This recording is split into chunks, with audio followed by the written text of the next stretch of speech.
بسم اللہ الرحمن الرحیم۔ ناظرین محترم، میں ہوں محمد انیس الرحمن اور گائیڈنس ٹی وی پاکستان سے آپ سے مخاطب ہوں۔ جیسا کہ ہم جانتے ہیں کہ پاکستان اور سعودی عرب کے درمیان تعلقات میں بہت زیادہ سردمہوری آ چکی ہے، جس نے بہت سے سوالات اٹھا دیے ہیں۔ کیا پاکستان اور سعودی عرب کے درمیان تلخیاں عروج پہ پہنچ چکی ہیں؟ کیا سعودی عرب پاکستان کی بجائے اسرائیل سے عسکری تعاون حاصل کرے گا؟ پاکستان کو غیر مستحکم کروانے میں بین الاقوامی دجالی صہیونی قوتیں کس طرح پاکستان کے پرانے دوست ملکوں کو استعمال کر رہی ہیں؟ حکومت کی جانب سے چاہے کتنے ہی ایسے بیانات آئیں کہ پاکستان اور سعودی عرب کے تعلقات بہتر ہیں، مگر اب اس میں کوئی حقیقت نہیں رہی۔ ذرائع کے مطابق سعودی عرب نے پاکستان کو 3.2% سود پہ $3 ارب قرضہ دیا تھا، جبکہ اتنی ہی مالیت کا تیل پاکستان کو ادھار دیا جانا تھا، لیکن 1 سال بعد ہی سعودی عرب نے اپنی پالیسی سے رجوع کر کے معاہدہ توڑ دیا۔ اب تک پاکستان $1 ارب سعودی عرب کو واپس کر چکا ہے، جس میں چین نے پاکستان کی مدد کی۔ اس کے علاوہ $2 ارب کی واپسی کے لیے پاکستان نے ریاض سے بات چیت کی تھی کہ اس سلسلے میں کچھ وقت درکار ہوگا، لیکن اس حوالے سے بھی کہا جا رہا ہے کہ سعودی عرب اس پر بھی راضی نہیں۔ اس حوالے سے دونوں ملکوں کے درمیان تلخیاں مزید بڑھ سکتی ہیں۔ ناظرین محترم، ذرائع کے مطابق سعودی عرب کے معاشی حالات تیزی سے خراب ہو رہے ہیں۔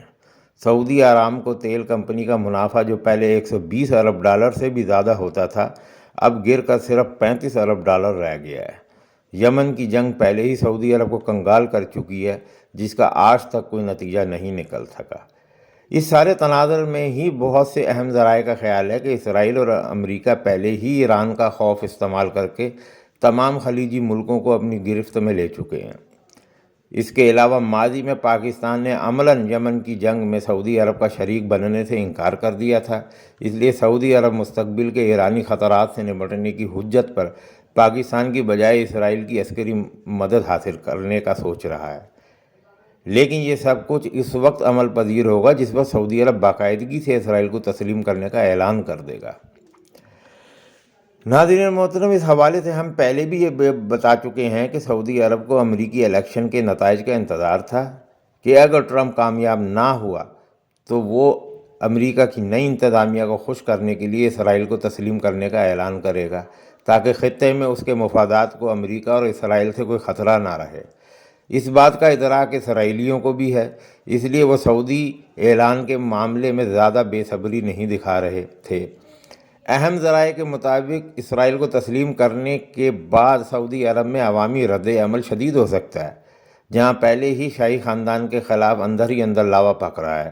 اس کے علاوہ اسلامی دنیا کی سطح پر جزیرۃ العرب میں سعودی مفادات کی حفاظت کے نام پہ اسرائیلی فوجی دستوں کی آمد مزید آگ لگا سکتی ہے، اور سعودی عرب سے پہلے بیانات کی حد تک اس کے بعد بزور قوت حجاز کا علاقہ آزاد کرنے کو کہا جا سکتا ہے۔ صاف نظر آ رہا ہے کہ یہ صورتحال مستقبل قریب میں بھڑکتے ہوئے مشرق وسطیٰ میں مزید آگ لگائے گی۔ ان تمام حالات کے تناظر میں پاکستان کو اپنے دوستوں یا اتحادیوں کی فہرست میں نظر ثانی کرنا ہوگی۔ اس حوالے سے قطر کے ایئر مارشل کا دورہ پاکستان بھی اہم قرار دیا جا رہا ہے۔ موجودہ ہفتے میں قطر کے ایئر چیف انتہائی اہم دورے پہ اسلام آباد پہنچے تھے۔ ذرائع کے مطابق قطر کی فضائیہ کے کمانڈر سالم حمد عقیل النابت المورا نے اپنے پورے وفد کے ساتھ پاکستان ایئر ہیڈ کوارٹر کا اہم دورہ کیا تھا۔ پاکستان کے ایئر چیف مجاہد انور خان نے ان کا پرتپاک استقبال کیا تھا۔ یہ بھی کہا جا رہا ہے کہ یہ دونوں ملکوں کے درمیان فضائیہ اور پاکستانی ساختہ طیارہ شکن میزائل سسٹم کو حاصل کرنے پر بات چیت ہوئی ہے، جبکہ پاکستانی ساختہ جدید جنگی طیارے JF تھنڈر کی خریداری کی بات بھی نتیجہ خیز مرحلے میں داخل ہو رہی ہے۔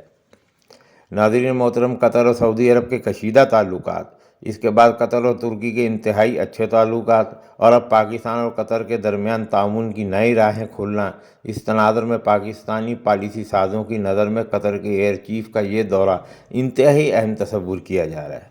ذرائع کے مطابق جس وقت کوالالمپور کانفرنس میں پاکستان سعودی دباؤ کی وجہ سے شرکت نہیں کر سکا تھا، تو اس کی جگہ قطر نے پر کی تھی۔ پاکستان اور قطر کے درمیان پہلے ہی عسکری نوعیت کے تعاون جاری ہے، اور اب اس میں مزید اضافہ ہونے جا رہا ہے۔ ذرائع کے ہی مطابق اس سارے معاملے کو پاکستان اور سعودی عرب کے کشیدہ ہوتے تعلقات کے تناظر میں دیکھ کر مزید بہتر تجزیہ کیا جا سکتا ہے۔ ان ذرائع کا کہنا ہے کہ سعودی عرب نے پاکستان کو $2 ارب کا جو قرضہ دیا تھا اسے واپس مانگ لیا گیا ہے۔ دوسری جانب سعودی عرب بھارت کے ساتھ تعلقات تیزی کے ساتھ بہتر بنا رہا ہے، جو پاکستان کے مفاد میں نہیں۔ اس سلسلے میں ذرائع کا کہنا ہے کہ اس وقت صورتحال یہ ہے کہ پاکستان قطر کو سعودی عرب یا کسی دوسرے ملک کی وجہ سے نظر انداز نہیں کر سکتا۔ آنے والے دنوں میں قطر پاکستان کے لیے اقتصادی تعاون کی نئی راہیں کھولنے جا رہا ہے، جس میں پاکستان سے مزید افراطی قوت منگوائی جائے گی۔ پاکستان میں مزید اقتصادی منصوبے قطر کے تعاون سے شروع ہوں گے۔ حالیہ دنوں میں دونوں ملکوں کے درمیان تجارت میں 63% اضافہ ہو چکا ہے۔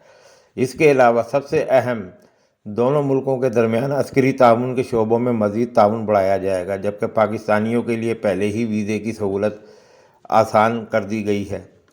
قطر پاکستان کے 3 بڑے ایئرپورٹوں کو بھی بین الاقوامی معیار کا بنانے کی پیشکش کر چکا ہے، جسے قبول کر لیا گیا ہے۔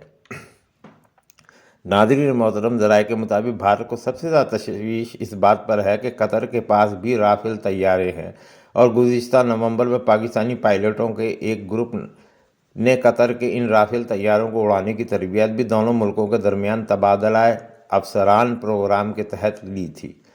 اس لیے بھارت کو اس قسم کی تشویش لاحق ہو چکی ہے کہ پاکستانی پائلٹ پہلے ہی فرانسیسی رافیل طیارہ اڑا چکے ہیں۔ اس لیے بھارت کے رافیل طیاروں کا مقابلہ کرنا پاکستان کے لیے بہت آسان ہو جائے گا۔ دوسری جانب یہ بھی کہا جا رہا ہے کہ ترکی، پاکستان، ملیشیا، قطر اور ایران اسلامی دنیا کی پالیسی کے ڈائنامک تبدیل کرنے جا رہے ہیں۔ تو اس حوالے سے پاکستان کی نئی تدبیراتی صورتحال نہ صرف جنوبی ایشیا بلکہ مشرق وسطیٰ تک بھرپور اثر دکھائے گی۔ ناظرین محترم، اس سلسلے میں انشاءاللہ جلد مزید معلومات کے ساتھ میں آپ کی خدمت میں حاضر ہوں گا۔ اس وقت تک کے لیے میں آپ سے اجازت چاہتا ہوں۔ اللہ تعالیٰ مسلمانوں کو ظواہر اور حقائق میں فرق کرنے کی توفیق عطا فرمائے۔ والسلام علیکم ورحمۃ اللہ وبرکاتہ۔